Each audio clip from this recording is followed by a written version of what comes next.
सत श्री अकाल, स्वागत है। गौरव शुक्ला मैं हाँ तुहाडे नाल। अज गल करप्शन दे कुतुब मीनार दी। करप्शन दा कुतुब मीनार करीब 8 सैकेंड दे विच 8 तो 9 सैकेंड दे विच ढह ढेरी हो गया।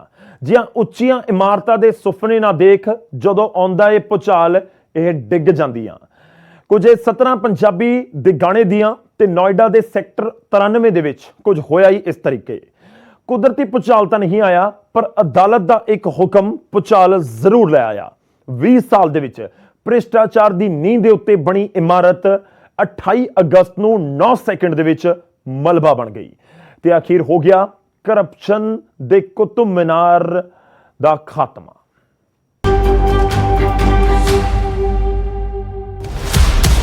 कुतुब मीनार तो उच्ची बिल्डिंग ढेरी हो गया ट्विन। चारे पासे धुआं ही धुआं। महज 12 सेकंडां दे विच डिग गया ट्विन।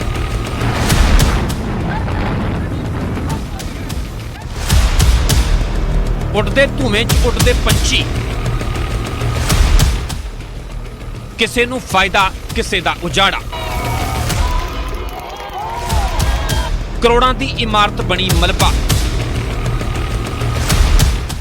मलबा बनाउण दे लई खर्चे करोड़ां।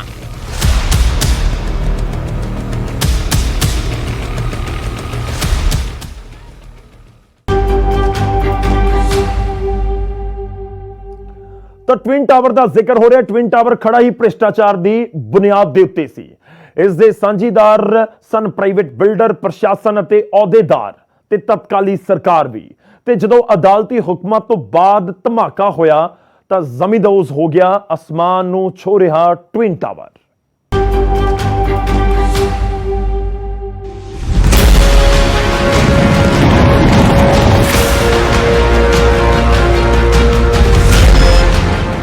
काउंटडाउन कई दिनों तो चल रहा सी, पर 2 टावर आसमान वल मुंह चुक के खड़े सन। बेखबर आले दुआले दियां इमारतां नूं कई दिन पहला ही पर्दियां दे नाल ढक दिता गया सी, क्यों जो बेपर्दा होया सी भ्रिष्टाचार। 9800 सुराख करके इन्हां टावरां दे विच भर दिता गया सी 3700 किलो बारूद।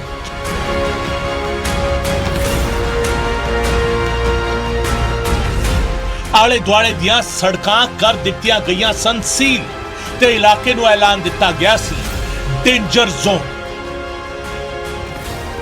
एंटी स्मोकिंग गन तो लेके पानी दा छिड़का करन वालियां मशीनां भी तैनात सन हर नुक्कर ते। की पुलिस, की प्रशासन, की एजेंसियां अते की प्रदूषण नूं मापन वाले विज्ञानी हर कोई तैयार बर तैयार सी। ते फिर आयो घड़ी। वक्त 2:03 होया अते कुछ पलां लई जिवें सब कुछ रुक गया। फिर हौली जही धरती हिली ते अखीर निकल गया भ्रष्टाचार वाले टावरां दा धुआं। आवाज इन्नी जोरदार सी कि भ्रष्टाचार दे मंसूबे पाली बैठे लोकां दे दिल कंब जान। 10 किलोमीटर दे दायरे में सुनाई दिती इस धमाके दी आवाज अते खत्म हो गया भ्रष्टाचार दा एक अध्याय।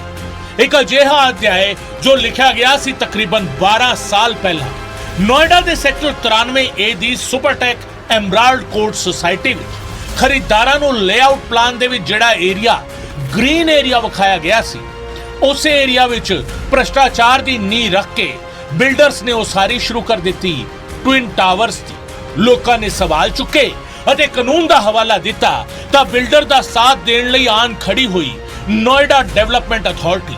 रेजिडेंट वेलफेयर एसोसिएशन ने हौसला नहीं हारिया अते पहला हाई कोर्ट ते फिर सुप्रीम कोर्ट तक इस लड़ाई नूं अंजाम तक पहुंचाया ते अखीर 28 अगस्त दिन ऐतवार नूं ट्विन टावर होया ढह ढेरी अते लोकां दे विश्वास दी होई जित।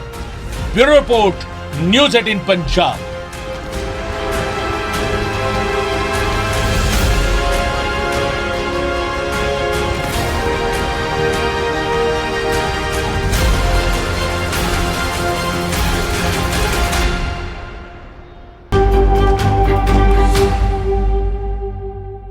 100 ਮੀਟਰ ਤੋਂ ਉੱਚੀ ਇਮਾਰਤ ਨੂੰ ਢਾਉਣਾ ਇੰਨਾ ਸੌਖਾ ਵੀ ਨਹੀਂ ਸੀ। ਇੱਕ ਲੰਬੀ ਲੜਾਈ ਲੜੀ ਗਈ ਤੇ ਜਦੋਂ ਹੋਇਆ ਢਾਉਣ ਦਾ ਫੈਸਲਾ ਤਾਂ ਅਸਲੀ ਮੁਸ਼ਕਲ ਉਸ ਵੇਲੇ ਸਾਹਮਣੇ ਆਈ। ਇਮਾਰਤਾਂ ਖਾਲੀ ਕਰਵਾਉਣ ਤੋਂ ਵਾਤਾਵਰਣ ਨੂੰ ਬਚਾਉਣ ਤੱਕ ਕੀ ਕੁਝ ਪ੍ਰਸ਼ਾਸਨ ਨੇ ਕਰਿਆ, ਇਹ ਵੀ ਦੇਖੋ।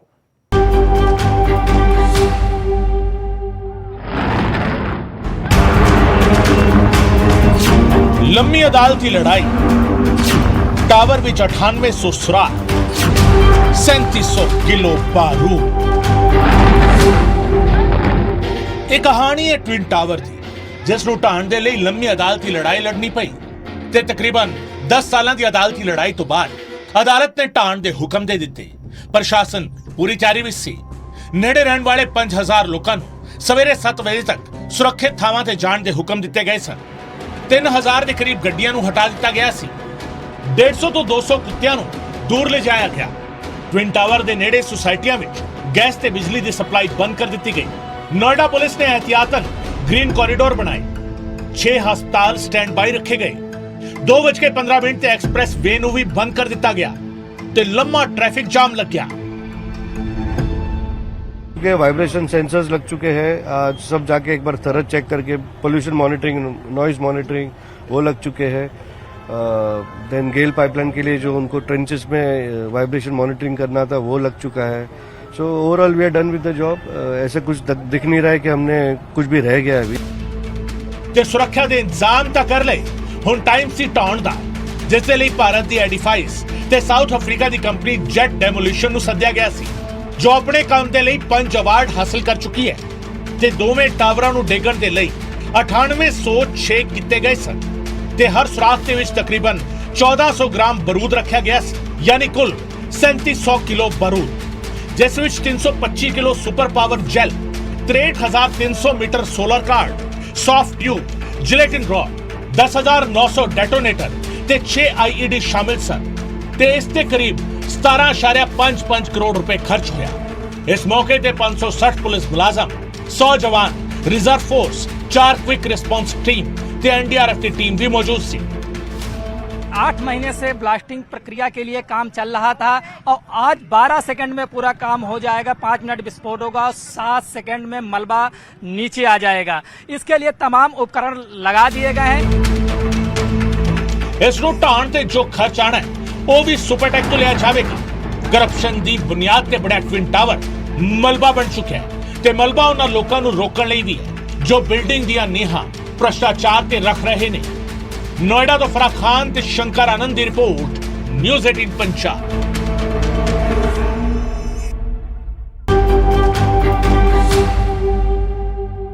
ਤਾਂ 13 ਸਾਲ ਦੇ ਵਿੱਚ ਬਣੇ ਟਵਿਨ ਟਾਵਰ ਨੂੰ ਢਹਿ ਹੋਣ ਦੇ ਵਿੱਚ 13 ਸੈਕਿੰਡ ਵੀ ਨਹੀਂ ਲੱਗੇ। ਪਰ ਹੁਣ ਸਵਾਲ ਇਹ ਹੈ ਕਿ ਇਸ ਟਵਿਨ ਟਾਵਰ ਨੂੰ ਢਾਇਆ ਕਿਉਂ ਗਿਆ? ਟਾਵਰ ਨੂੰ ਡੇਗਣ ਦੇ ਲਈ ਕਿਉਂ 9800 ਸੁਰਾਖ ਕੀਤੇ ਗਏ? ਆਖਿਰ ਕੁਤੁਬ ਮੀਨਾਰ ਤੋਂ ਉੱਚੀ ਬਿਲਡਿੰਗ ਦਾ ਮਲਬਾ ਬਣਾਉਣ ਦੇ ਲਈ ਕਰੋੜਾਂ ਰੁਪਏ ਖਰਚ ਕਰਨੇ ਹੀ ਕਿਉਂ ਪਏ?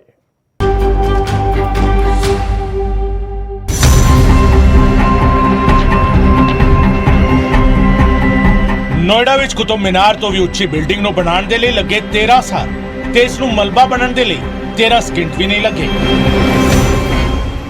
ਨੋਇਡਾ ਦੇ 93A ਸੈਕਟਰ ਦੇ ਵਿੱਚ 100 ਮੀਟਰ ਤੋਂ ਉੱਚੇ 2 ਟਾਵਰ ਜੋ ਐਤਵਾਰ ਦੁਪਹਿਰ 2:30 ਵਜੇ ਤੱਕ ਖੜੇ ਸਨ, ਉਹ ਡਿੱਗ ਚੁੱਕੇ ਨੇ। ਹੁਣ ਸਵਾਲ ਇਹ ਕਿ ਇਸ ਨੂੰ ਬਣਾਉਣ ਦੇ ਲਈ ਕਰੋੜਾਂ ਰੁਪਏ ਲੱਗੇ ਤਾਂ ਇਸ ਨੂੰ ਢਾਉਣ ਦੇ ਲਈ ਕਰੋੜਾਂ ਰੁਪਏ ਕਿਉਂ ਖਰਚਣੇ ਪਏ? ਇਸ ਦੀ ਜਾਣਕਾਰੀ ਤੁਹਾਨੂੰ ਦਿੰਦੇ ਹਾਂ। ਇਸ ਦੀ ਸ਼ੁਰੂਆਤ 2004 ਤੋਂ ਹੋਈ। 2004 ਦੇ ਵਿੱਚ ਨੋਇਡਾ ਅਥਾਰਟੀ ਨੇ ਸੁਪਰਟੈਕ ਨੂੰ ਹਾਊਸਿੰਗ ਸੁਸਾਇਟੀ ਬਣਾਉਣ ਦੇ ਲਈ ਪਲਾਟ ਅਲਾਟ ਕੀਤਾ ਸੀ। 2005 ਦੇ ਵਿੱਚ ਬਿਲਡਿੰਗ ਦਾ ਪਲਾਨ ਮਨਜ਼ੂਰ ਹੋਇਆ। ਇਸ ਵਿੱਚ 10 ਮੰਜ਼ਿਲ ਦੇ 14 ਟਾਵਰ ਬਣਾਉਣ ਦੀ ਇਜਾਜ਼ਤ ਸੀ। 2006 ਵਿੱਚ ਸੁਪਰਟੈਕ ਨੇ ਪਲਾਨ ਦੇ ਵਿੱਚ ਤਬਦੀਲੀ ਕਰਾ ਕੇ 11 ਮੰਜ਼ਿਲ ਦੇ 15 ਟਾਵਰ ਬਣਵਾ ਲਏ ਤੇ ਨਵੰਬਰ 2009 ਦੇ ਵਿੱਚ ਪਲਾਨ ਮੁੜ ਬਦਲਿਆ ਤੇ 24 ਮੰਜ਼ਿਲ ਦੇ 2 ਟਾਵਰ ਇਸ ਦੇ ਵਿੱਚ ਸ਼ਾਮਿਲ ਕਰ ਦਿੱਤੇ ਗਏ। ਮਾਰਚ 2012 ਵਿੱਚ 24 ਮੰਜ਼ਿਲ ਨੂੰ ਵਧਾ ਕੇ 40 ਕਰ ਦਿੱਤਾ ਗਿਆ। ਜਦੋਂ ਰੋਕ ਲੱਗੀ उदों तक इस 633 फ्लैट बुक हो चुके सन। इलाके के रहने वाले लोगों के लिए एक नई सुबह है, क्योंकि जिस तरह से भ्रष्टाचार की नींव पर जिस तरह से इस इमारत को खड़ी की गई और कहीं न कहीं तकरीबन 1.5 दशक के बाद लोगों को न्याय मिलता हुआ दिख रहा है। और जिस तरह से भ्रष्टाचार के मसले पर जिस तरह से तकरीबन 1.5 दशक तक ये इस लड़ाई को लड़ा गया और आसपास जो रहने वाले लोग हैं वो एक कहीं न कहीं उनकी आज जीत है। तो आज की सुबह उनके लिए एक नई रोशनी, नई एक प्रकाश और इसके साथ साथ ये एक जवाब है उन लोगों के लिए जो भ्रष्टाचार अपने मन मुताबिक करवाते हैं।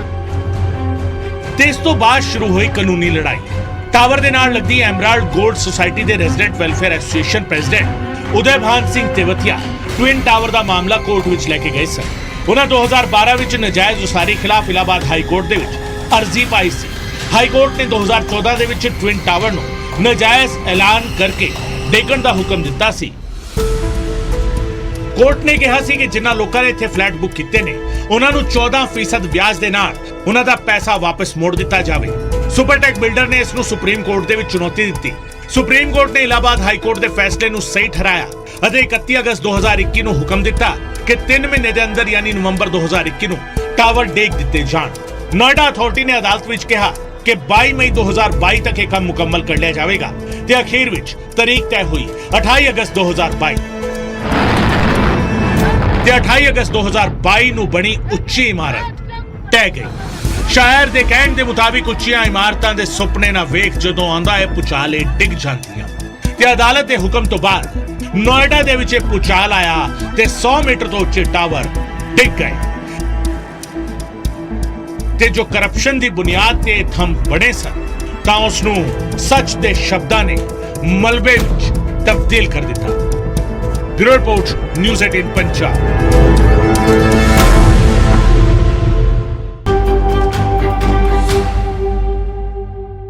ਖੈਰ ਕਿਹਾ ਜਾਂਦਾ ਹੈ ਕਿ ਝੂਠ ਤੇ ਭ੍ਰਿਸ਼ਟਾਚਾਰ ਦੀ ਬੁਨਿਆਦ ਮਜ਼ਬੂਤ ਨਹੀਂ ਹੁੰਦੀ ਤੇ ਉਸ ਦਾ ਅੰਜਾਮ ਕੁਝ ਇਸ ਬਿਲਡਿੰਗ ਵਰਗਾ ਹੀ ਹੁੰਦਾ ਹੈ ਤੇ ਅਦਾਲਤ ਦੇ ਹੁਕਮਾਂ ਨੇ ਦੱਸ ਦਿੱਤਾ ਕਿ ਇਮਾਰਤ ਜਿੰਨੀ ਮਰਜ਼ੀ ਉੱਚੀ ਹੋਵੇ ਤੇ ਉਸ ਨੂੰ ਬਣਾਉਣ ਵਾਲੇ ਕਿੰਨੇ ਵੀ ਤਾਕਤਵਰ ਕਿਉਂ ਨਾ ਹੋਣ, ਨਾ ਤੋਂ ਕਾਨੂੰਨ ਤੋਂ ਉੱਤੇ ਨੇ ਨਾ ਹੀ ਸੰਵਿਧਾਨ ਤੋਂ।